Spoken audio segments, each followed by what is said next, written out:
അശ്വിൻ പാലാഴി കൊച്ചിയിൽ നിന്ന് ചേരുന്നുണ്ട്. അശ്വിൻ, മണിക്കൂറുകൾ നീണ്ട മഴ കൊച്ചി സമാനതകളില്ലാത്ത പ്രതിസന്ധിയിലേക്ക് പോയി. ഈ വെള്ളക്കെട്ട് ഒഴിഞ്ഞു തുടങ്ങിയിട്ടുണ്ടോ? പ്രധാനപ്പെട്ട മേഖലകളിൽ ഗതാഗതം ഇപ്പോൾ സാധ്യമായിട്ടുണ്ടോ? ദേശീയപാതയിലും അതുപോലെ ഈ Chittur road, MG road, Infopark road, ആ മേഖലയിലൊക്കെ ഇപ്പോൾ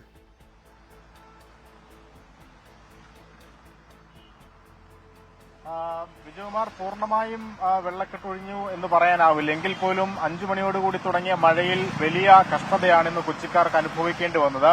എന്തായാലും 7 മണിക്ക് വലിയ തോതിലുള്ള വെള്ളക്കെട്ട് കൊച്ചിയുടെ പ്രധാന നഗരങ്ങളിൽ ഉണ്ടായി. കാക്കനാട് ഇൻഫോ പാർക്കിലടക്കം ഇതിനു മുൻപ് കണ്ടിട്ടില്ലാത്ത വിധത്തിൽ വലിയ വെള്ളക്കെട്ടുണ്ടായത് നമ്മൾ തത്സമയം തന്നെ എത്തിച്ചതാണ്. എന്തായാലും ഇൻഫോ പാർക്കിലടക്കമുള്ള വെള്ളക്കെട്ട് പൂർണ്ണമായി ഒഴിഞ്ഞിട്ടില്ല എങ്കിൽ പോലും ഗതാഗതം യോഗ്യമാകുന്ന തരത്തിൽ വെള്ളം ഒഴിഞ്ഞിട്ടുണ്ട്. ഒപ്പം MG റോഡ് അടക്കമുള്ള നഗരത്തിന്റെ പ്രധാന കേന്ദ്രങ്ങളിൽ നിന്നും വെള്ളം ഇറങ്ങി തുടങ്ങിയിട്ടുണ്ട്. അല്പസമയം മുമ്പ് മഴ പൂർണ്ണമായി ശമിച്ചിരുന്നു. പക്ഷേ ഇപ്പോൾ വീണ്ടും കൊച്ചിയിൽ മഴ ആരംഭിച്ചിട്ടുണ്ട്. നേരിയ തോതിൽ മഴ പെയ്തു തുടങ്ങിയിട്ടുണ്ട്. രാത്രിയോടുകൂടി മഴ ശക്തിപ്പെടും, മധ്യ കേരളത്തിൽ ശക്തിപ്പെടും എന്നൊരു മുന്നറിയിപ്പാണുള്ളത്. എന്തായാലും ഈ 1 മണിക്കൂർ നീണ്ട മഴയിൽ തന്നെ കൊച്ചി പൂർണ്ണമായും വെള്ളത്തിനടിയിലായെങ്കിൽ മഴ രാത്രിയോട് ശക്തി പ്രാപിച്ചാൽ വലിയ പ്രതിസന്ധിയാകും കൊച്ചിയിൽ ഉണ്ടാവുക. രാവിലെയോടുകൂടിയൊക്കെ പല മേഖലകളിലും കനത്ത വെള്ളക്കെട്ടുണ്ടാകുന്ന ഒരു അവസ്ഥയുണ്ടാകും. ഇന്ന് തന്നെ ജില്ലയുടെ മലയോര മേഖലയിലും ശക്തമായ മഴയാണ് അനുഭവപ്പെട്ടത്. പുത്തൻകുരിശില് സ്കൂളിന്റെ മതിലിടിഞ്ഞു വീണിട്ടുണ്ട്. ഒപ്പം അങ്കമാലി മലയാറ്റൂർ പാതയിൽ കനത്ത വെള്ളക്കെട്ടുണ്ടായിരുന്നു. അവിടെ വീടുകളിലും സ്ഥാപനങ്ങളിലും വെള്ളം കയറിയിട്ടുണ്ട്.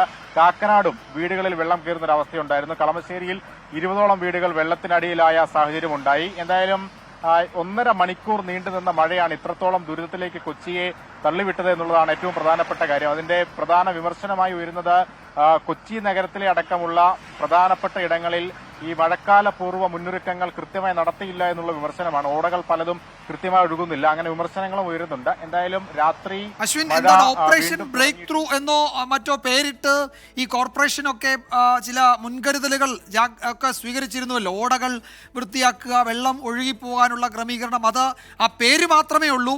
ഓപ്പറേഷൻ ബ്രേക്ക് ത്രൂ നടന്നിട്ടില്ല. അതാണ് ഈ ഒറ്റ മഴയിൽ നഗരം മുങ്ങുമ്പോൾ മനസ്സിലാക്കേണ്ടതല്ലേ?